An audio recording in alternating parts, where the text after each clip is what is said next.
Alors bonjour, bienvenue à notre fil du mandat du mois de janvier,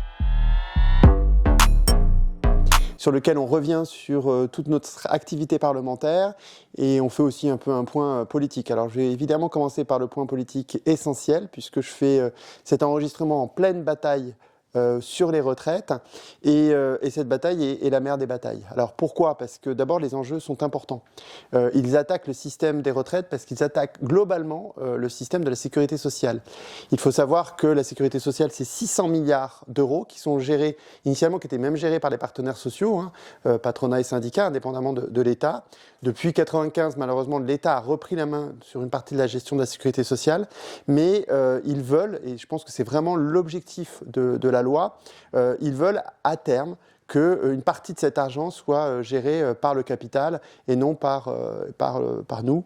Et parce qu'il y a des fonds de pension qui cherchent absolument à mettre la main sur cette manne financière. Alors, sur la partie retraite, en ce qui concerne ici la réforme des retraites, mais on l'a vu aussi avec une plus grande privatisation de l'hôpital public, c'est pareil au niveau de la santé. Alors, pourquoi en fait, je pense que c'est ça leur objectif ?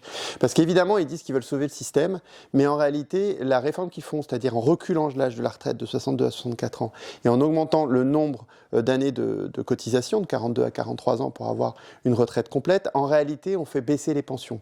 Et on fait baisser les pensions, notamment pour ceux qui ont une carrière qui est hachée, puisqu'ils auront plus de mal à avoir les 43 annuités.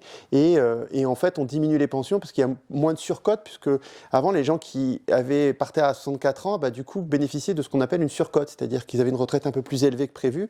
Et on va avoir encore plus de décote qu'avant. La décote, c'est quand on part un peu avant l'âge de la retraite. Et quelqu'un qui partait à 60 ans avait une décote qui était plus faible que maintenant. S'il part toujours à 60 ans pour des causes de santé, etc., sa décote sera plus forte. Donc, contrairement à tout ce qu'ils disent, en fait, ça va baisser les pensions. Et d'ailleurs, c'est pour ça qu'on reçoit des invitations à cotiser à des assurances privées, et c'est ça l'idée, c'est de faire passer en gros, pour l'instant on n'a que 16 milliards d'argent qui va vers ces cotisations privées, vers des assurances privées. Ils veulent absolument augmenter ça. Donc c'est la mère des batailles. Ce qu'on dit, nous, c'est que cette bataille, elle peut être gagnée. Elle doit être gagnée parce que si on ne la gagne pas, on prend le risque que l'alternative politique, ça soit réellement le Rassemblement national. C'est pour ça que moi je dis toujours qu'on doit la gagner. On peut la gagner parce qu'il y a l'unité syndicale, que la première journée de mobilisation la semaine dernière était massive. Donc en gros, on avait près de 2 millions de personnes dans la rue. Cette semaine, demain, il y a la grande mobilisation du 31.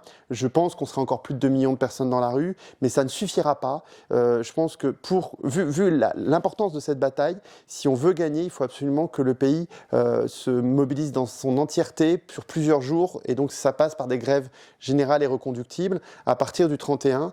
Moi, en tout cas, c'est ce que je dis aux salariés. Je suis plus syndicaliste, donc je ne peux pas leur dire il faut faire grève, mais ce que je leur dis, c'est que si on veut gagner, il va falloir aller vers une grève massive et générale, et pas que sur certains secteurs qui bloqueraient l'économie. Il ne faut pas se reporter sur les cheminots, sur d'autres professions, parce que ça ne suffit pas.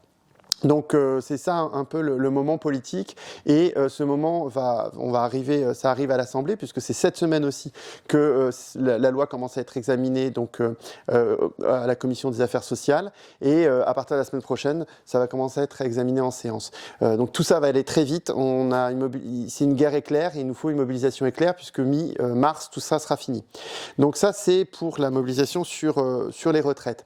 Je pense que c'est vraiment le plus important. Alors ensuite, pour refaire un petit bilan de notre activité, si on file la question sociale, puisque la question des retraites est une question éminemment sociale, on a travaillé sur la question sociale, notamment autour des grèves sur le pouvoir d'achat en décembre, puisque j'ai fait ma première question au gouvernement qui était sur la grève à GRDF, EDF, et où j'ai rappelé l'importance en fait du service public de l'électricité, et où j'ai aussi expliqué pourquoi il était inadmissible que la seule réponse du gouvernement soit la répression syndicale. Pour mémoire, il y avait des grèves dures parce que GRDF refusait les augmentations de salaire pour faire face à l'inflation. Et finalement, les gaziers, dans leur lutte, ont gagné, comme les contrôleurs d'ailleurs SNCF ont réussi à gagner pendant l'hiver. Donc ça, c'était une première actualité importante. Autre chose sur le social, sur lequel on a pas mal travaillé ces derniers temps, c'est sur le logement. D'abord, je suis intervenu sous forme de question écrite, mais j'étais aussi intervenu à plusieurs reprises au Parlement sur la question de la rénovation des logements, puisque c'est un enjeu extrêmement important d'arriver à rénover massivement les logements pour pouvoir ensuite donc aller vers une transition écologique. Et on le voit, c'est aussi important pour l'écologie que pour la souveraineté énergétique. Et on est intervenu là cette fois-ci à la demande des groupes d'action de la France Insoumise du Vaucluse. Je suis intervenu donc sur cette question du logement sur un autre sujet qui est la fusion en fait de absorption, la fusion-acquisition du dernier bailleur social public qui est Valis Habitat dans le Vaucluse par Grand Delta Habitat qui est un bailleur privé et donc cette fusion-acquisition est scandaleuse parce que finalement c'est le département qui a fait ça, le département du Vaucluse, finalement il a donné donc le patrimoine des Vauclusiens, c'est près d'1 milliard d'euros, il l'a donné du coup au privé sans réellement de contrepartie. Donc ça c'est un scandale. Donc je suis intervenu en faisant un communiqué NUPES avec l'ensemble des composantes de la NUPES et le NPA sur cette question. Alors la grosse actualité en dehors des retraites en ce qui me concerne, c'est évidemment toujours l'enseignement supérieur et la recherche. La première chose, c'est qu'on a continué à intervenir sur ces questions d'abord sous forme de questions écrites ou d'interventions en séance en commission. Par exemple, une question écrite sur le budget du Crous à Aix-Marseille Université où vraiment les Crous sont en déficit. On est intervenu aussi sur les mathématiques et puisqu'on a auditionné en fait des professionnels des mathématiques et on voit que c'est une catastrophe la réforme Blanquer. Il y a de moins en moins de filles qui font des mathématiques et il y a vraiment un problème d'enseignement des mathématiques après la réforme Blanquer. Et enfin, le gros morceau, c'est évidemment le dépôt cette semaine d'une proposition de loi sur l'enseignement supérieur et la recherche, une proposition de loi qui est NUPES et j'en suis très très content. On a l'ensemble des acteurs de la NUPES qui participent à cette proposition de loi. J'y reviendrai dans le détail, mais l'idée c'est à la fois que les étudiants puissent avoir les moyens de poursuivre les études, donc un droit ouvert à la poursuite des études, ce qui nécessite à la fois la suppression de Parcoursup, mais évidemment les moyens en termes de maîtres de conférences et en termes d'emploi pour pouvoir faire en sorte que l'ensemble des étudiants poursuivent leurs études. Donc ça, c'est un gros point. Et puis ensuite, c'est l'autre point vraiment important, c'est la liberté académique des chercheurs. Donc la suppression de l'HERS, l'ANR, le fait qu'on doit avoir de plus en plus de crédits récurrents pour que les chercheurs puissent réellement avoir les moyens de travailler. Donc ça, cette projet de loi a été déposé. Et en parallèle, je continue à travailler beaucoup aussi sur ces questions parce que je suis rapporteur sur le suivi en fait d'un rapport de la Commission d'évaluation et de contrôle des politiques publiques sur l'accès à l'enseignement supérieur et on travaille jusqu'au mois de mars à auditionner l'ensemble des acteurs pour faire une évaluation en gros à la fois de Parcoursup mais aussi de tout le système d'orientation des étudiants et en faisant ce travail je m'aperçois réellement qu'on a absolument besoin de refonder un service public de l'orientation parce que là encore, un peu comme dans le cas du logement, là encore on est en train de livrer au privé, c'est un vrai scandale en fait tout l'aspect orientation, c'est des associations puisque une partie de l'orientation maintenant, c'est les régions qui gèrent ça. Donc, c'est des associations qui interviennent dans l'orientation au niveau par exemple, de certains lycées. Et derrière, en fait, ça peut être des boîtes privées qui ensuite proposent du coaching pour Parcoursup. Donc, on a une vraie marchandisation du service de l'orientation. Donc voilà, j'en ai fait un peu le tour sur ces questions d'orientation et d'enseignement supérieur et de recherche. Dernier point sur lequel moi je voulais intervenir, puisque j'ai toujours un petit point sur la partie écologie, c'est que je continue à travailler sur ces questions d'écologie. Vous savez, j'avais fait une note sur les espèces invasives, donc avec d'autres collègues de la Commission développement durable, on va probablement aller vers une proposition de loi sur les espèces invasives. Je vous en reparlerai probablement dans les fils du mandat suivant. Pareil sur les croisières, on est en train de réfléchir à travailler sur une proposition de loi sur les croisières. C'est les deux sujets sur lesquels ensuite je vais travailler des propositions de loi.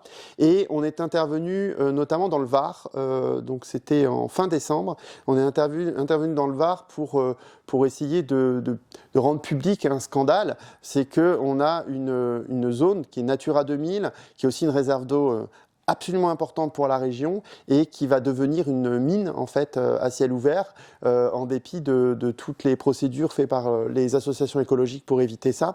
Donc j'y suis intervenu pour essayer de critiquer cette dérive. Donc voilà, vous voyez, on continue d'intervenir à la fois sur le social, l'enseignement supérieur et l'écologie. Sur ces 3 volets, je continue à travailler de différentes façons à l'Assemblée nationale. Je voulais juste finir pour vous revenir sur les retraites et dire que c'était absolument nécessaire qu'on aille vers la mobilisation générale de toutes et tous. J'étais en meeting à Carpentras, on était près de 100 à Carpentras vendredi soir, donc je pense que c'est une belle réussite. Et à mon avis, c'est vraiment quelque chose qui est très important, qu'on arrive à gagner. Moi, je vais faire juste un peu de politique fiction, c'est pour ça qu'on va aller partout en meeting. Je serai à la Ciotat aussi, à Sète, dans beaucoup d'endroits. Et dans le Var à Brignoles ce week-end, d'ailleurs je vous y invite à 14h samedi prochain dans le Var. Donc voilà, c'est la mobilisation générale parce que, faisons un peu de dystopie, si on gagne sur les retraites, Macron est obligé de dissoudre l'Assemblée nationale, et s'il dissout l'Assemblée nationale alors qu'on a gagné sur les retraites, c'est la NUPES qui peut gagner. Et par contre, si on perd, et là je peux juste vous dire quelque chose que j'ai fait ce week-end et qui me semble très important, c'est la commémoration des 80 ans de la rafle du port de Marseille, qu'on a commémoré ce week-end, et c'était une très belle initiative de la mairie de Marseille. Je pense que, pourquoi j'en parle là ?